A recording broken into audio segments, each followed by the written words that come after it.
안녕하십니까. 거꾸로 투자하는 쇼킹 부동산입니다. 국토부 실거래가 사이트를 보면 항상 놀라는 것이 있습니다.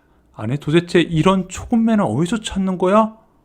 찐 비법을 오늘 공개합니다. 오늘 영상은 부동산에 관심 있으시다면 반드시 알아주시는 것을 추천드립니다. 영상 전에 구독과 알람 설정 부탁드립니다.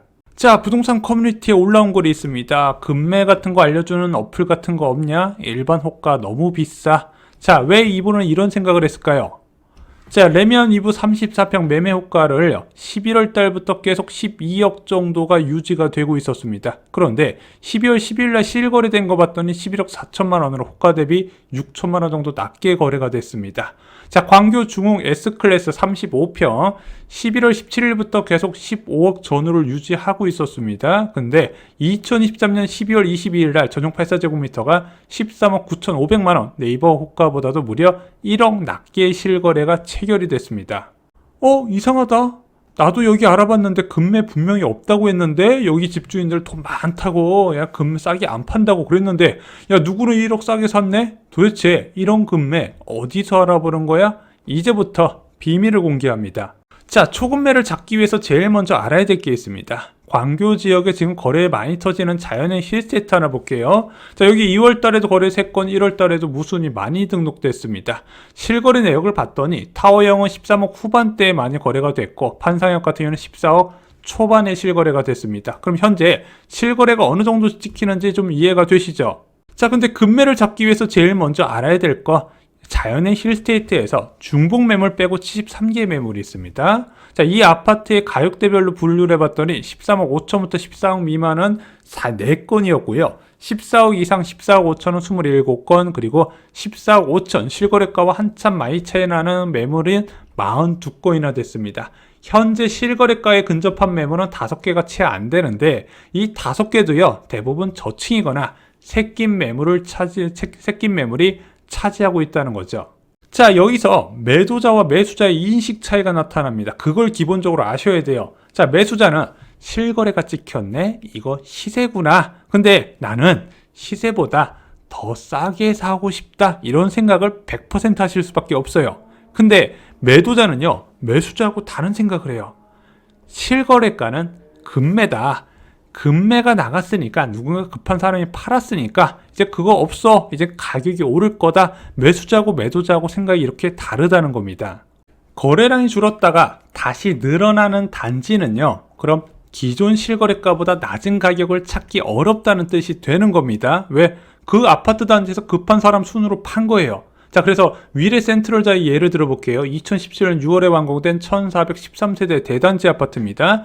자, 2023년 10월 21일 날 전용 59제곱미터가 12억의 실거래가 등록됐어요. 그 다음에 두 달 뒤에 전용 59제곱미터가 10억 5,500만 원의 실거래가 등록됐거든요. 왜? 그 이후에 거래가 뚝 끊겨버리는데 누군가 급한 사람이 이 가격에 판 거예요. 자, 그리고 나서 한 달 뒤에 얘가 11억 4천까지 회복을 합니다. 자, 그러면은 단지에서 제일 급한 사람이 제일 싸게 팔았고 그 다음 순서로 낮은 가격에 팔기 시작하더라. 근데 많은 사람들이 어떻게 봐요?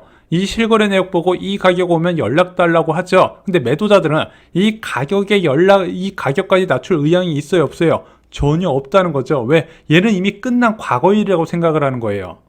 겨울철 비수기는요, 빨리 끝납니다. 왜? 급한 사람이 적으니까. 자, 급한 사람들이 누구예요? 선매수 갈아타기. 내가 옮겨갈 아파트를 미리 계약을 했는데 내 집이 안 팔리네? 싸게 팔아야죠. 일시적 2주택자 비과세 요건 충족하려면 빨리 팔아야 된다는 겁니다. 상급지 급매 잡는 사람들, 내가 원하는 집이 싸게 나왔어요. 그럼 내 집도 싸게 팔 수 있는 명분이 되죠. 마지막으로 세입자가 나가는 동급한 투자자. 투자자는요, 매도가 정말 어려워요. 세입자가 나간다고 할 때 한정적으로 팔 수 있는데 그렇다고 그 사람 나가는 순간까지 매도를 할 수는 없거든요. 왜? 매수자가 안 나타나면 다시 전세를 돌려야 되기 때문에 한 달 정도의 짧은 기간 내에 매수자를 찾아봐야 되기 때문에 급매 가격을 내놓습니다. 그런 사람들이 언제 많다? 겨울철에 많아요. 특히 이번 겨울철 비수기는 미국 국채 금리 급등에 따른 시장 침체가 같이 왔었죠. 그래서 나름 기회였어요. 올해 내 집 마련 사람한테는 이번 겨울이 기회였고, 멤버십에서는 늦어도 1월 말까지는 가계약금이 들어가야 된다 말씀드렸고 12월 중 매수를 많이 추천드렸습니다. 자, 그럼 현재 금매를 찾는 사람들은 어떻게 해야 돼요? 거래량 회복이 나타난 곳에 가면 없어요. 있을 리가 없죠. 그럼 어떻게 해야 돼요? 더 단지 규모가 작거나 더 연식이 오래됐거나 그 다음 타자에서 찾아봐야 된다는 거죠. 근데 그런 곳에 가면은요, 쌀까요? 일단 네이버 호가만 봐도 아실걸요? 전혀 안 쌉니다.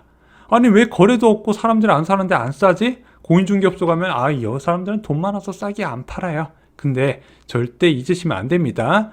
초급매는요, 찾는 것이 아니라 만드는 것입니다. 자, 집주인 심리를 좀 볼까요? 매수자 입장만 보지 말고 매도자 입장에서 한번 보겠습니다. 집주인한테 집은요, 어떤 의미일까요? 내 자존심과 같다고 생각합니다. 왜? 내가 이거 갖고 있는 건 주변 사람들이 다 알아요. 그래서 여기서 호가가 낮아진다는 거는 내 자존심도 낮아진다고 생각합니다. 물론 그 자존심이 영원하지는 않아요. 자, 이 자존심이 언제 뿌뿜 올라가요?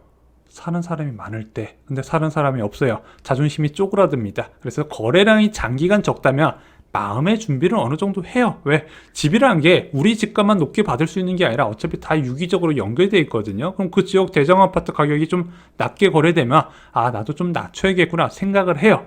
다만 그것을 티내고 싶어 하지 않는다는 거죠.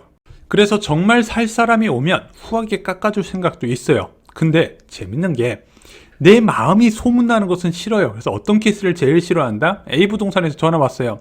3천만 원 낮춰달라는데요. 사장님 낮춰주실래요? 그러니까 네, 낮춰줄게요. 그래놓고 연락이 없어요. 한번 마음이 상했어요. 또 부동산에서 연락 왔더니 이번엔 5천만 원 낮춰달라는데요. 알았어요. 낮춰줄게요. 잔금 언제래요? 잠깐만요. 사장님 좀 알아보고 전화 드릴게요. 그래놓고 연락이 없어요. 그러면 어떻게 해요? 이 집주인은 그 부동산과 거래를 안 합니다. 왜? 나의 자존심에 상처만 된 거거든요. 자, 그럼 공인중개업소 입장을 볼까요? 집주인들이 가격만 깎고 거래가 안 이루어지는 것을 싫어한다는 것을 누구보다도 잘 압니다. 그래서 가격을 낮추려고 시도할 때 무엇을 먼저 체크할까요? 이 사람이 살 의지가 있나? 그럼 그 의지는 어떻게 보여줘요? 내 마음을 열어서 보여줄 수는 없잖아요. 방문 횟수 얼마나 자주 갔냐? 3번만 가도요, 그 사람은 진짜 살 의지가 있구나 알 수가 있어요. 대우하는 게 다르다니까요. 상황, 이번에 전세 만기가 된다, 신생아 특례 대출을 받는다, 또는 자금 인정, 나 돈이 있어요. 아예 대놓고 보여주는 거예요. 또는 대출 문의, 공인중개업소에 가가지고 대출 상담사 소개해 줄 수 있어요? 그럼 대출 상담사 통해서 돈 얼마 있고 이런 걸 다 말하지 않습니까? 그럼 그 사람은 살려는 의지가 있는 거예요. 그런 사람을 우선적으로 본다는 거죠. 그래서 초급매를 잡는 간단하지만 어려운 방법이 있습니다. 거래량이 적지만 살고 싶은 단지 4개에서 5개를 선정해요. 그리고 각 단지에 가장 큰 부동산에 3번 이상 방문을 하세요. 가장 큰 단지가 보통 거래도 많이 제일 체결하고 매물도 많아요. 그래서 한 단지에 2군데, 3군데 가는 건 별로 추천하지 않고 각 단지별로 1개면 됩니다. 대신 그 4개 5개 단지 선정하는 것을 너무 한 지역에 좁히지 마시고 좀 다양한 지역을 좀 보셨으면 좋겠어요. 자, 이렇게 3번 이상 방문하고 집도 많이 보고 경험도 쌓아요. 그런데 이것을 강조해야 됩니다. 무엇일까요? 꼭 사고 싶은데 돈이 부족한 것을 강조하죠. 나 이거 살면 정말 좋을 것 같은데 계속 어필합니다. 그리고 사장님, 제가 대출까지 통틀어서 알아봤는데 이 금액밖에 안 될 것 같아요. 과감한 가격을 제시합니다.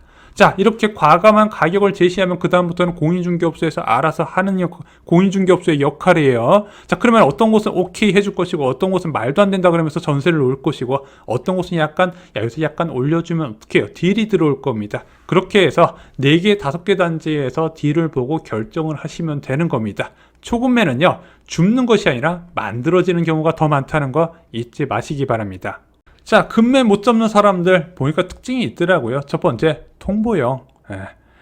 막 명함을 뿌리면서 1억 낮은 금매 나오면 전화 주세요 이래요. 그래서 막 각 단지별로 부동산에 다 들어가서 이런 명함을 뿌립니다. 자, 이런 사람들한테 금매 연락 가요?